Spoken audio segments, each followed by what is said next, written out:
দেখুন, গতকাল ভারতীয় জনতা পার্টির বীরভূম জেলা তারা কি কারণে পথ অবরোধ করেছিল, কি কারণে অবস্থানে বসেছিল?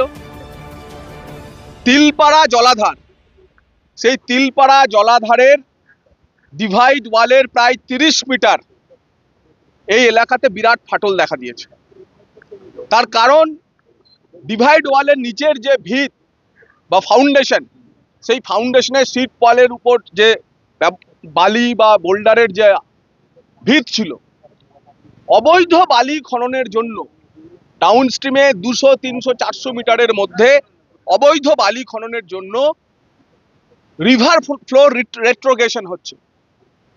অর্থাৎ যে নদী তার প্রবাহমানতা মেনে আপস্ট্রিম থেকে গেট খুলে দিলে জল চলে যাওয়ার কথা সাঁইথিয়ার দিকে, এত বালি খাদান হয়েছে 200-300 মিটারের মধ্যে, প্রোগ্রেশনের বদলে রেট্রোগেশন হয়েছে, উল্টো দিকে জল এসে ধাক্কা মারছে ব্রিজে। তার ফলে ডিভাইড ওয়ালের নিচের যে ভিত, সেই ভিত নড়ে গেছে, বালি সরে গেছে, 30 মিটার এলাকায় ফাটল দেখা দিয়েছে। ফাটল অল্প ছিল, তখন সেচ দপ্তরের ইঞ্জিনিয়াররা, ওয়ার্ল্ড ব্যাংক সহ বাকি বিশেষজ্ঞরা এসে ইন্সপেকশন করে যায় এবং তিলপাড়া ব্যারেজের আপস্ট্রিম এবং ডাউনস্ট্রিমের 15 কিলোমিটার এলাকার মধ্যে কোনো ধরনের বালিঘাট চালানো যাবে না, এই ফতোয়া বা এই নির্দেশিকা দেয়। কিন্তু সেটাও কোনো রকম তোয়াক্কা না করে, আপনারা সবাই জানেন অবৈধ বালিঘাট চলছে এবং সেচ দপ্তর যে প্রযুক্তি ব্যবহার করে ব্রিজ মেরামতের কাজ করছিল তা ব্যর্থ প্রমাণিত হয়েছে, ফাটল বেড়ে গেছে। সেচ দপ্তর তার সেই বিশেষজ্ঞরা ব্যর্থ হওয়ার পর আজকে শুনলাম আমরা রুরকির ইঞ্জিনিয়াররা আজকে তিলপাড়াতে এখন পরিদর্শন করছে। এই বিষয়ে আমরা ভারতীয় জনতা পার্টি কালকে আন্দোলন করছি। ভারতীয় জনতা পার্টি কয়লা চোর, বালি চোর, সিন্ডিকেট রাজ, কাটমানি খোরদের বিরুদ্ধে আন্দোলন করেনি।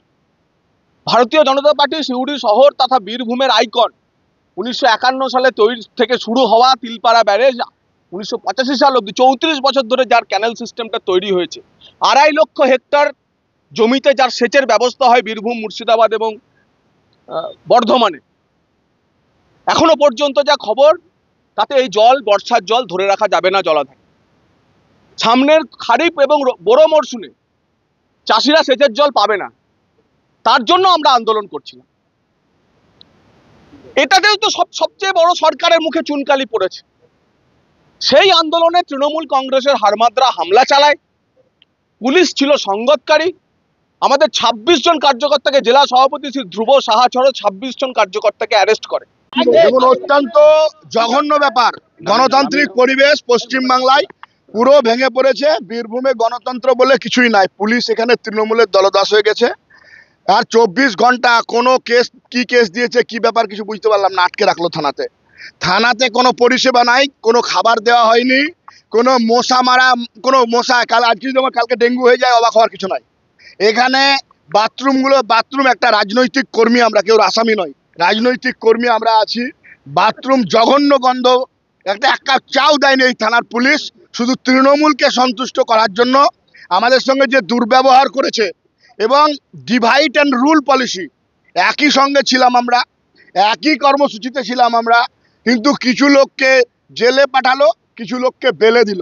আমরা এই ঘটনার তীব্র প্রতিবাদ জানাচ্ছি, ধিক্কার জানাচ্ছি।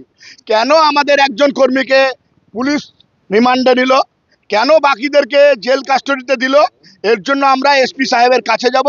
এসপিকে আমরা দাবি জানাবো যে কি কারণে, যে উজ্জ্বল উতু উনি এসে বিজেপির কর্মীদের উপরে আঘাত করলো।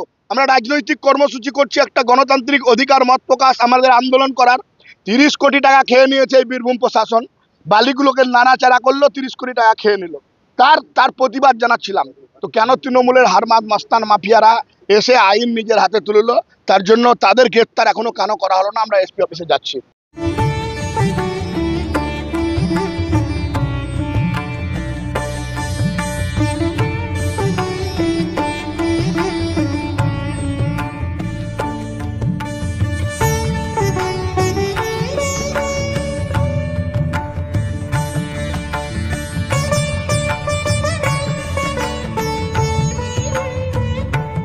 গ্র্যান্ড ওপেনিং শুভ উদ্বোধন 14ই আগস্ট 2025 বৃহস্পতিবার সকাল 10:30টায় ভরত জুয়েলার্স সকলকে জানায় সাদর আমন্ত্রণ।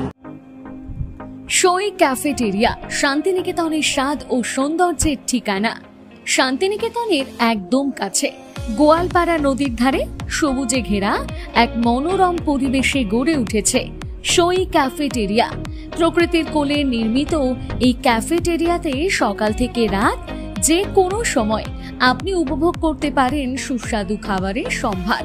সকালের হালকা ব্রেকফাস্ট হোক বা দুপুরের জমজমাট লাঞ্চ, সন্ধ্যা স্ন্যাক্স অথবা রাতের ডিনার, সবই মিলবে এক ছাদের নিচে। চাইনিজ, কন্টিনেন্টাল অথবা খাঁটি বাঙালিয়ানা খাবারের স্বাদ পেতে এখনই আসুন সই রেস্তোরাঁয়। পরিবার বা বন্ধুদের নিয়ে একবার এলেই বারবার আসতে মন চাইবে। রেস্তোরাঁর প্রাকৃতিক পরিবেশ, আন্তরিক পরিষেবা এবং সুস্বাদু রান্না আপনার মন জয় করবেই।